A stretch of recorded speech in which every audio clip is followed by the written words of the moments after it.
ترجمان D M C east کے مطابق administrator D M C east Rahmat Ullah شیخ نے کہا ہے کہ متوقع تیز بارش کے پیش نظر ڈی واٹرنگ پمپس کی تعداد بڑھا دی گئی ہے، جسے فوری طور پر مختلف مقامات پر نصب کر دیا جائے گا تاکہ تیز بارش کی صورت میں فوری نکاسی آب کے انتظامات کیے جا سکیں، جبکہ ہل پارک کے قریب ریسٹورنٹ میں لگنے والی آگ کو کنٹرول کرنے کے لیے بلدیہ شرقی کی جانب سے ہر ممکن معاونت فراہم کی جا رہی ہے، جبکہ اس موقع پر ان کے ہمراہ superintendent engineer Salman Memon, assistant commissioner Asma Batool اور اسٹور روم کے معائنے کے دوران ان کے ہمراہ director Tauqeer Abbas, Hammad Khan, assistant executive engineer Muhammad Haroon اور دیگر بھی موجود تھے۔ انہوں نے کہا کہ آگ لگنے کے واقعات کی روک تھام اس وقت ہی ممکن ہے جب ہر قسم کی احتیاط برتی جائے، جس کے لیے نجی اداروں کو اپنا کردار ادا کرنا ہوگا۔ انہوں نے افسران کو ہدایت کی کہ مختلف مقامات پر ڈی واٹرنگ پمپس کی تنصیب کے ساتھ برسات ہوتے ہی افسران و عملہ نکاسی آب کے لیے ہر ممکن کردار ادا کریں۔ اس حوالے سے کسی بھی قسم کی کوتاہی ناقابل قبول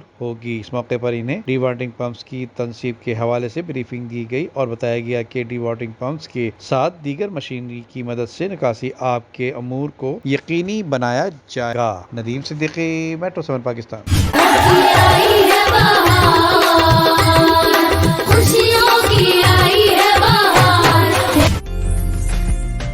عمدہ میں پکائیں اور جی بھر کے کھائیں۔